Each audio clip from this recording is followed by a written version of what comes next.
Welcome back, folks. I'm Vince Emanuele, and this is the Organizing 101 series from Politics, Art, Roots, Culture, and Media.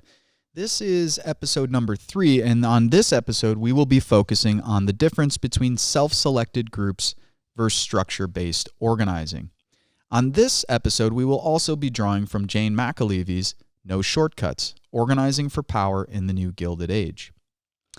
McAlevey argues, and I agree, that the reason the labor and the civil rights movements were successful is because they were located in the landscape of what she calls structure-based organizing. The structures were the workplace and black churches. Both movements chose organizing as their primary strategy. Let me stop for just a second. If you're listening to this, make sure to go back and listen to episodes 1 and 2, which are intimately tied to this episode. Definitely listen to at least the last episode, episode number 2, Organizing 101, the difference between advocacy, mobilizing, and organizing. So the structures were the workplace and the black churches. This is when progressive movements were actually successful. Both movements chose organizing as their primary strategy. Mobilizing and advocacy also played a role, but the lifeblood of these movements was mass participation by ordinary people, whose engagement was inspired by a cohesive community bound by a sense of place. The working community on the shop floor in the labor movement, and the faith community in the church in the fight for civil rights. McAlevey is arguing that structure-based organizing still offers the best chance to rebuild a powerful progressive movement in the United States. Unorganized workplaces and houses of faith remain a target-rich environment. Since organizing's primary purpose is to change the power structure away from the 1% to more like the 90%, majorities are always the goal. Majorities are always the goal. Your goal as an organizer to make serious, fundamental progressive change in the United States is not to find a small group of people who agree with you, but to build large majorities. The more people, the more power. It's just that simple. But not just any people. And the word majority isn't just some throwaway word on a flip chart. It is a specific objective that must be met. In structure-based organizing, in the workplace and in faith-based settings, it is easy to assess whether or not you have won over a majority of the participants in the given structure to a cause or an issue that you're working on. A workplace or a church will have, say, 500 workers or parishioners. And to reach a majority or even a supermajority, the quantifiable nature of the bounded constituency allows you to assess your success in achieving your numbers. Let me say that again, and I'll put it in my own words. So in a workplace or a church, let's say you have 500 people there. There's 500 people in this church. In order to reach a majority or a supermajority, it's helpful to be able to quantify, to actually count that number of people within a bounded number of people. So like within in a church, you have 500 parishioners. We know that they have 500 parishioners at that church. We are looking to then assess our success in achieving our numbers. We can actually count. We can count in that church. Okay, we got about 220 people are with us. Well, this gets back to how do we know they're with us? Well, this gets back to structure tests, which is something we'll get to a little bit later. She mentioned some of it in this section, but those structure tests will allow you to determine. Let's say something simple. I'll give you a simple example. The church is doing a campaign that wants to fight for community housing. Okay, so this church is involved in a campaign that's trying to get more public housing in the city or wherever they live. Let's say one of the first steps is to try and get the parishioners to sign a petition. Can you sign a petition in this church to support this project? And we find that only 172 people signed the petition. Okay, well, out of that 500, I'm not that good at math, but I think that means we have about 328 people who are not on our side. So we can actually count that. And the ability to count and measure is important because if we're looking to build supermajorities, we need to know whether or not we have a supermajority, not just guess, hey, we're having a big event. big, massive civil disobedience. This church is putting it on Saturday. Well, who do you expect to be there? Well, I don't know. I just hope a bunch of people show up. Well, that's not good enough. What we're looking to do is to say, okay, we have 500 people in this church. 172 of them signed this petition. How do we get even more people to sign the petition? Okay, well, that's one step. Now, how do we get the 172 plus the others that we've gotten to sign the petition on top of that? Let's say now we're up to 350. Well, how do we then bring that 350 who are willing to sign a petition to do something a little more risky? Let's say we're going to have them take their picture and post it somewhere in the public, or we're going to have all of them sign an open letter to the newspaper. We're going to have them do something. They're going to decide through a power structure analysis, through developing the strategy, what they're going to do. But what they do, we should be able to measure, and that can happen through a structure-based organizing test. That in that kind of a structure, you can actually measure how many people are with you and how many people are not with you, always with the goal of achieving a majority or a supermajority. An organizer intending to build a movement to maximum power who is approaching a structured or a bounded constituency must target and plan to reach each and every person, regardless of whether or not each and every person has any pre-existing interest in the union, community organization, or faith-based organization. Let me say that again. The structured or bounded constituency must target and plan to reach each and every member, each and every person in that structure, regardless of whether or not that person has any pre-existing interest in the union or the community organization. This, again, is one of the reasons why a lot of leftists do not take the organizing approach, because it requires you to talk to people who fundamentally disagree with you and people who are fundamentally hostile to our efforts. And that it's not good enough to just say, oh, well, they're fundamentally hostile, well, forget about them. No, we actually have to talk with them. We specifically have to talk with them if that person who's hostile to our efforts is an organic leader at that workplace, is an organic leader in their community, is an organic leader in their house of worship. So beyond understanding concretely when a majority has been gained, okay, so we can actually judge this through a structure because we can measure the number of people in that structure, beyond understanding when that majority is reached, an organizer can then gauge the commitment levels of the majority by the nature, frequency, and riskiness of the actions they are willing to take. So it's not just beyond just getting a majority involved. It's not just that. What the organizer is also looking to do is to gauge the commitment levels of the majority by the nature. So what is it? What is it that people are doing? The frequency, so how often are they doing it, and the riskiness of the actions they're willing to take. So what is the nature of the action? Is it just simply signing a petition? How frequently are they willing to engage in actions? Once a week, once a month, once every day. And the riskiness of those actions they're willing to take. Because if they're willing to take more risky actions in a more frequently, and the nature of those actions become more and more intense, then we're gauging that the commitment levels are going up. We're moving in the direction we want to move. But we're using that to determine. We're not just using the majority, but also the nature, frequency, and riskiness of the actions that majority is willing to take. The process of building a majority and testing its commitment level also allows a more systemic method of assessing which ordinary people have pre-existing leadership within various structures. So by doing this, we're also sort of testing, where do people fit within this? Do they have a leadership role? Do they not? And this is a method called leadership identification. These informal leaders, who McAlevey will call organic leaders, seldomly self-identify as leaders and rarely have official titles. Let me say this again because many activists and organizers are confused about this. So first of all, we're trying to identify organic leaders, and they're oftentimes informal leaders.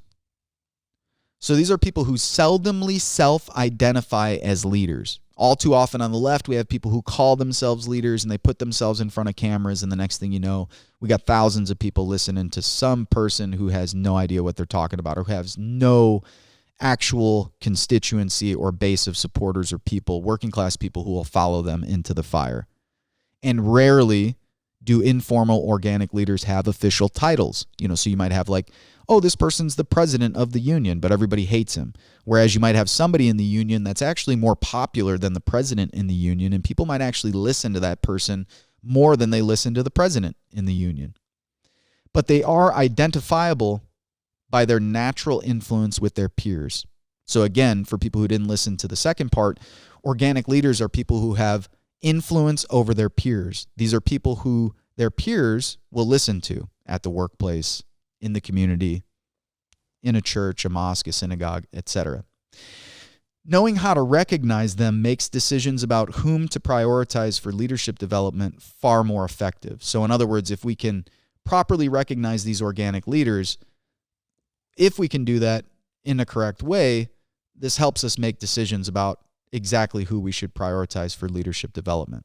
Not everyone is a leader. Okay, so this is a very important point that people on the left have to get through their heads, particularly the advocates, the anarchists, the mobilizers, the identitarian left. There's like a whole milieu of people on the left who have not gotten this through their heads because they are all jacked up on anarcho ideology. This has been going on for a long time. I'm not going to digress, but we've seen this with Occupy. We've seen this over and over again, but the anarcho left believes that everyone is a leader, and that's not true. That was most notably untrue during the Occupy movement. Of course, that's why the Occupy movement fell apart and so on and so forth. People try to make it into something that it's not. Did it have influence over the narrative? Getting back to McAlevey's critique of society, yes. Did it make a material difference in people's lives? Did it bring massive numbers of ordinary people into the mix? No, not at all. So developing their leadership skills. Now, again, these are organic leaders. We're prioritizing them. And if we can correctly identify these organic leaders, then we can prioritize them. That's where we should be spending our time for leadership development. Not everyone's a leader. Get that through your head. Developing their leadership skill set is more fruitful than training random volunteers. So spending our time with organic leaders and developing their skill set is much better than spending our time training random volunteers who show up and are already self-identified. Because these organic leaders start with a base of followers. They are the key to scale. Another concept that anarchists have a really hard time with, and that's scale. Okay? So developing the leadership skills of organic leaders is more fruitful than training random volunteers who already self-identify as radicals, leftists, progressives. Why? Because these organic leaders start with a base of followers. They actually have people who fucking listen to them. Okay? That's key. They are key to scale. That means actually scaling up and making our efforts large enough to combat the systems of power that we face. Something, again, that the anarcho left, the sort of fringe left, has never been able to do because they take all the wrong approaches to this work. This process differs considerably from the self-selecting that goes on in movement work. Okay, so this is another thing. It's like this is not just a critique of approaches, in my opinion, and this is something that I'll have to talk with McAlevey about because I don't want to put words in her mouth, but I'll use, even my own perspective. And that is to say that this whole concept of movements, so-called social movements, needs to be fundamentally re-examined. What is a social movement? How does it function? How do you define it? What are its features? Does it actually accomplish anything? How do you gauge whether it's accomplished anything? How do you gauge what you're doing is whether it's are you actually in a social movement, or are you just hanging out in the streets with people who call themselves Black Lives Matter and they call themselves a social movement because they got enough attention from a hashtag, et cetera, et cetera. There's real problems with using this concept of movement, movement work, quote unquote. Yeah, we're doing movement work. We're building movements. Except all too often, the people who say that can't actually define what a movement is, how it should function, who's in it, or what it's trying to achieve. This is one of my pet peeves, and it drives me absolutely bonkers. So this process of structure-based organizing differs considerably from self-selecting that goes on in movement work, such as environmental and other single-issue fights, women's and other identity-based movements, and non-religious community efforts. Self-selecting groups rely on the mobilizing approach, and many of these groups grew out of or in response to the New Left project of the 1960s. In self-selecting work, most people show up at meetings because they already have a pre-existing interest or a serious commitment to the cause. Indeed, many of the key groups were not membership associations at all. They were small combinations of nimble, fresh thinking, and passionate advocates of new causes. And that really sums up activism from the mid to late 1970s all the way through, I would argue, till today. In self-selecting work, movement groups spend most of their time talking to people already on their side, whereas in structure-based work, because the goal is building majorities of a bounded constituency, remember, something we can measure, organizers are constantly forced to engage people who may begin with little or no initial interest in being part of the group. So again, we're looking for a bounded constituency, building majorities in a bounded constituency that we can actually measure. And through that work, organizers are constantly forced to engage people who may have no interest or who may be hostile to being a part of our group. In fact, in the beginning of a unionization campaign, for instance, many workers see themselves as opposed to the very idea of forming a union, just as many parishioners may be opposed to a more collective action orientation in their church when first approached about joining or helping to build a new faith-based group. Consequently, organizers and organic leaders, organizers and the organic leaders they first identify and then develop devote most of their time to winning over people who do not self-identify as being with progressives.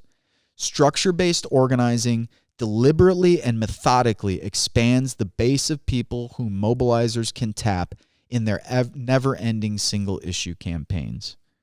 Self-selecting groups develop an activist-based approach, whereas structure-based groups develop a strong, more scalable grassroots approach and base because they focus on developing organic leaders who they themselves can mobilize to reach majorities. That, I hope, makes sense to people. Organizers and the organic leaders that they first identify and then devote most of their time. So if you're an organic leader, if you're sitting there listening to this and you're going, man, maybe I am an organic leader in my workplace. A lot of people trust me. A lot of people listen to what I have to say. People come to me with their problems, so on and so forth. Or if you're out there thinking, well, I'm an activist, but I'd like to do more organizing, you're going to devote most of your time to winning over people who do not self-identify as being with progressives or the left.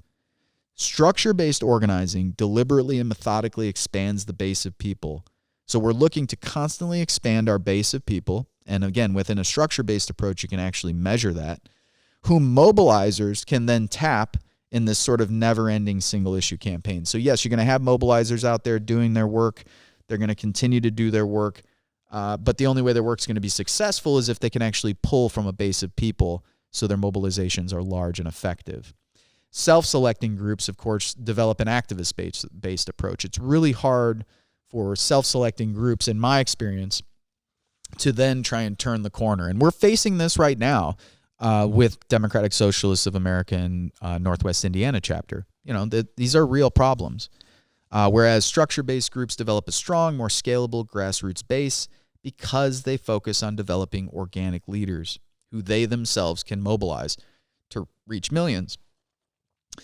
In the next episode, I will talk about my personal experiences with each approach. I talked a little bit about it here today, but I'll get into it more in the next episode. I'll really go through each of these approaches: advocacy, mobilizing, organizing, but also structure-based groups versus self-selecting groups. And I have much more experience with self-selecting groups, but I was in the Ironworkers Union for 2 years, so I have some experience with that. And of course, my dad was a longtime union member, so I'm thinking of his experiences as well through a structure-based workplace organizing approach.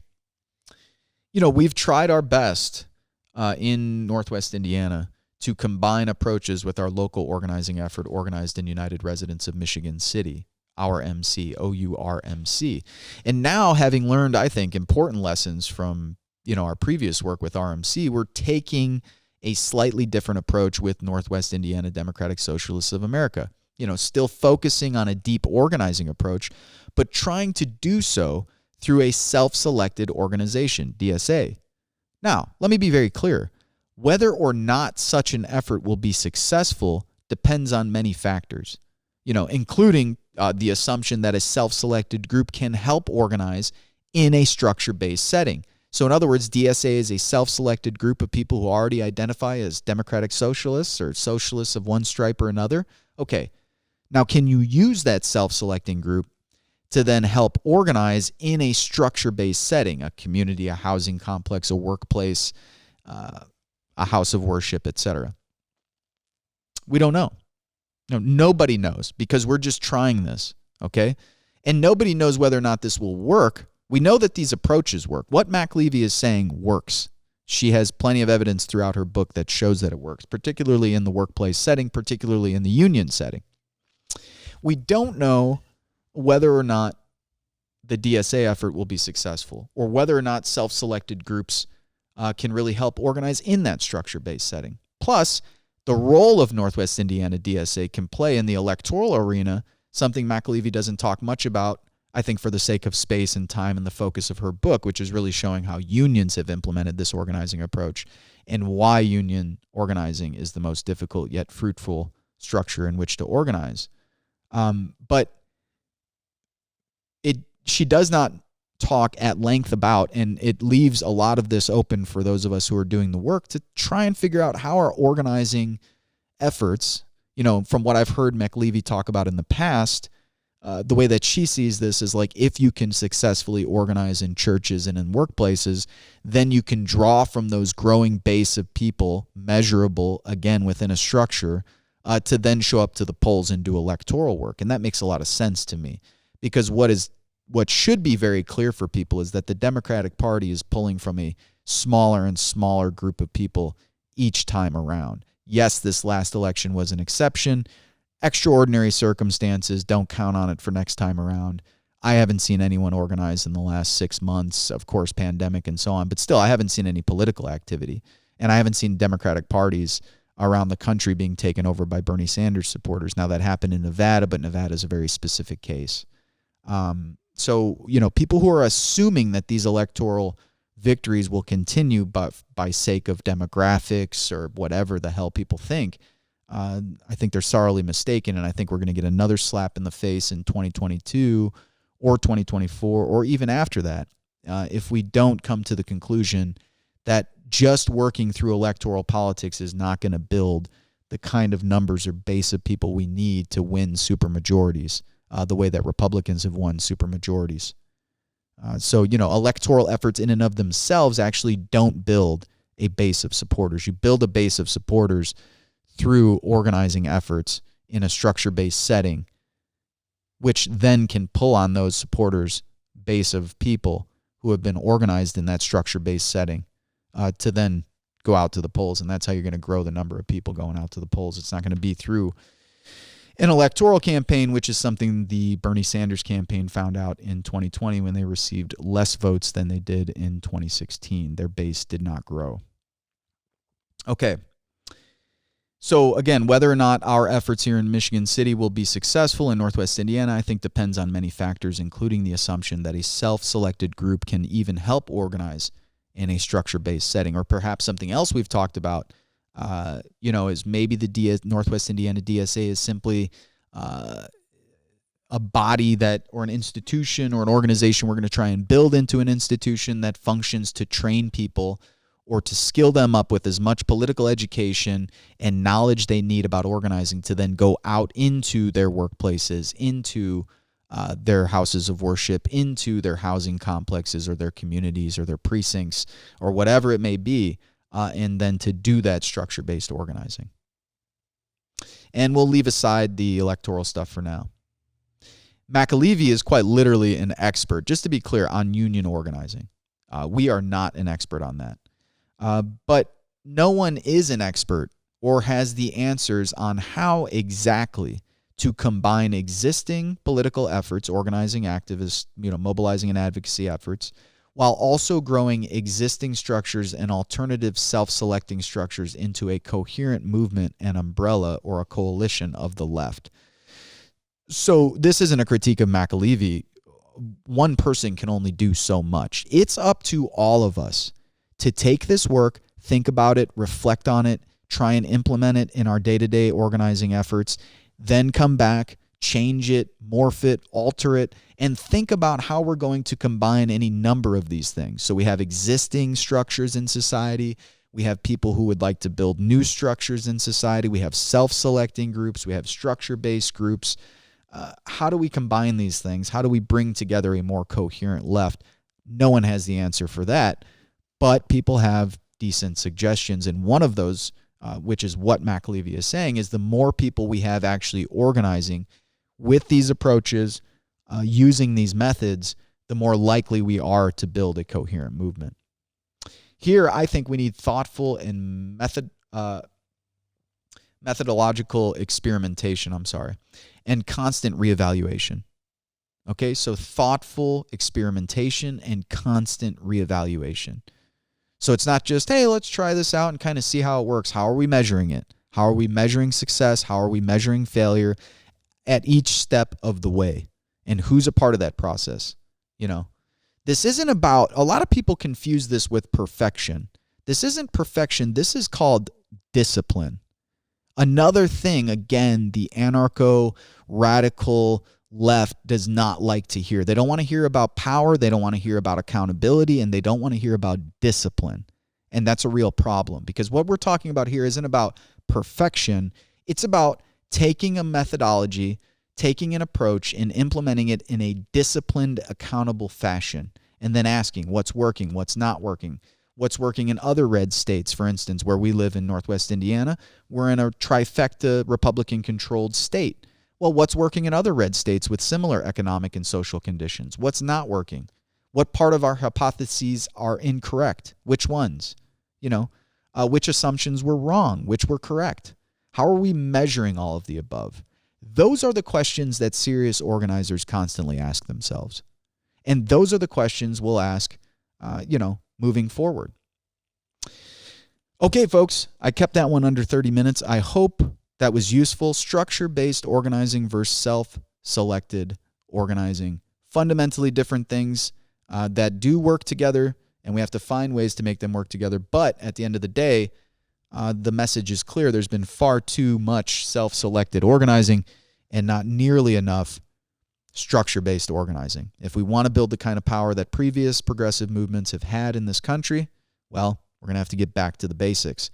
There's no shortcuts. There's no quick end around to do this. All of the things that I hear people on the left talk about is really wrong.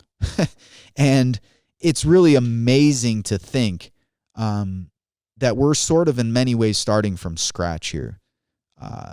I'll do another episode because I want to keep this educational, and I want to go off riffing about my own experiences and how disappointed I've been that it's taken me this long for someone to, clue me in to things that I should have known at 22, 23, 24 years old.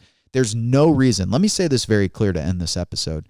There is no reason whatsoever that someone should have to waste, and in my opinion, I wasted 10 to 11 years of bullshit advocacy mobilizing efforts. There's no way someone who's listening to this, people who are out there, should not have to go through that experience to eventually come to these conclusions. If we develop thoughtful, serious, accountable, disciplined organizations and institutions that filter through organic leaders who then can train other people, these types of things would just be the norm. It's like going through years of shitty school to eventually learn by the time you're a senior or a junior that the people who have been teaching you mathematics have been teaching you it all wrong. That's the experience I've had on the left in the first 10 or 11 years I was involved in. Only until the last 4 or 5 years have we been able to seriously implement an organizing approach. And even then, snags, not doing it right, trying it out, doing different things. none of it's perfect, but we are on the right track as far as I can tell. And that's one of the reasons why we have one of the virtually the only consistent left organizations in the state of Indiana that has a base of supporters, that has a base of allies, that has a few small victories under our belt. I would argue one of the reasons that's the case is precisely because we've been implementing these approaches. Okay. Don't know what the fourth episode will be yet for the Organizing 101, but we've now knocked out 3. Make sure to check them out, and definitely make sure to check out the last episode, the differences between advocacy, mobilizing, and organizing, because it will help you better understand the episode that you just listened to. And if you've listened to all 3, thank you, and thanks for supporting the program. Please share with your friends, subscribe to the channel. We would appreciate it. All right, take care.